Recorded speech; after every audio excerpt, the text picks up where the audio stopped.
Guys, can you just talk about the grit that you showed? You go up by 9 with about 6 minutes left. Kansas comes storming back. They tied the game on a couple of occasions, including with just over a minute left. Just talk about the grit to kind of grind out a gutty victory for your first one in Big 12 play. It's just about finding adversity. We know it's gonna be an up and down game. Gonna be we went on the run. We kind of got complacent. But it's just about fighting back and not letting the game go away. Now that you guys have 11 straight wins and now coming off a nationally ranked opponent win, you guys feel unstoppable at this point? What's the vibes? Nah, just 1-0. Just about going 1-0. You had Darren Peterson out there in the first half, projected lottery pick there. What was it like going up against him there, dealing with him, and then even when he was gone for the second half, Melvin Council stepped up there? Darren Peterson, he's a really good player. He deserves all the praise he's getting, but we just didn't think one player could just beat us. It's a team game. I don't feel like he was making his teammates better. He was playing pretty good in the first half, but I don't feel like anybody else was really getting in a rhythm. And the same with Council. He's a blur in transition, and we did some things where we didn't get back, and he got some easy ones. But ultimately, we didn't think that they could just beat us. It's a team game, and we thought that if we held them in check, we had a really good chance of winning the game. Did you guys feel like you guys really got into a rhythm today because you guys were able to spread the ball around a good bit? Yeah, I felt like everybody touched the ball. Everybody took advantage of the opportunity.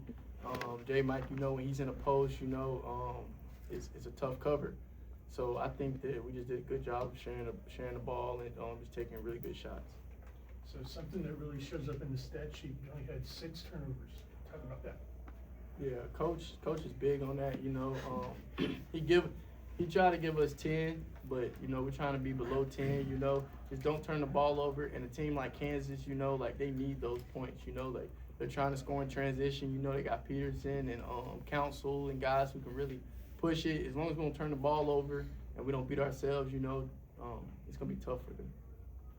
Coach Self talked about how crucial you and Riley were in the second half and how those guard play really affected them. Do you have anything to say about how tonight felt? It's like surreal, like me and Mike, we were talking about this last year when we was figuring out what school was going to in the portal. This is what we've dreamt of, like we're looking forward to the opportunity. So it's Kansas tonight. I think Oklahoma State next. These opportunities, like we want to show like we deserve to be up there with the better half of the conference, of the country. So it's just one game. And then just what do you think was different last time you guys played a ranked opponent? You faced Vanderbilt. What do you think was different tonight compared to that game? I feel like we wasn't all the way together yet. We played them early in the season. I think it was like our second official game. So like we were still trying to find a way, find each other. We were still trying to get team chemistry. We got like 13 new guys out the portal. So I feel like we still not at our best right now. I feel like we still got a little knowledge to go.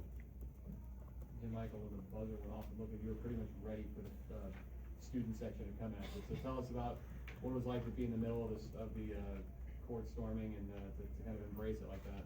Man, I used to look at those on TV, like the court storm, and it was like really live to be in one of them, it was fun actually. You guys just kind of talk about that shot that Jordan hit in the corner. I know the ball was kind of been moving around a lot, and you see that go through. The game was tied. Now you were leading by 3. Just kind of what was your reaction to that? Man, he worked so hard, and I'm glad that he finally get the opportunity to prove it. He didn't play at his other places too often, and he just been grinding. He's been an amazing teammate, and me and J-Mike was telling him throughout the game, like, bro, your time is gonna come. Like, you're gonna hit a big shot for us, and he did, and he was ready for the moment too because of so much work he put in, and I think me and him both are just proud of him that he was able to step up and take advantage of that. Can you talk about Riley's contributions? He had a little bit of an offensive slump coming into it. He made some big shots, and I don't know if you know his history. He was committed to play for Kansas last year. It didn't work out. I don't know if you guys knew that or not, but just talk about what a big game he had. I feel like Riley was locked in. The whole week we kind of been on him in practice about some little things, but like I feel like he took it in. He didn't take it personal. He knew we love him, and we was trying to make him better, make the team better. And I feel like today he showed up and showed like that he listened. You mentioned how early in the season, especially that game against Vanderbilt, maybe weren't quite together yet. How much did those non-conference games and some of the adversity you faced in games like the FAU game before this one help you guys get ready and prepared for a moment like this to beat a Kansas team that's stormed back and kind of getting tied there? I feel like, you know, we needed those games. We needed the adversity. Yeah, people might say they mid-major teams, but like some of the mid-major teams might be in the March Madness, you know. Teams like Hartford, Quinnipiac, and I can say more, but not off the head right now. But yeah, I feel like we needed those. I feel like it just made us bond together more, made us get to know each other game, know each other, what spots to pass us the ball, you know, and just play off each other. Time for a few more. Jamichael, Kansas had that advantage there early at the glass, but you John Bull, and then in the second half, Devin really step up there and with the glass. Just talk about what it was like defending there at the glass, and then how Devin was able to step up in the second half. You know, all week, well, for the past month, coach been putting us through rebounding drills. Like we got to hit first, you know. Usually everybody just been running in, not really hitting a man, and like we don't come up with the rebound. So like, I feel like it came in a big effect today. Everybody was boxing out, getting one shot and go. You know, they got 11 offensive rebounds, but I feel like we're getting better at hitting and going to get the rebound. Devin there leading there though with 8, with a lot of them coming in that second half.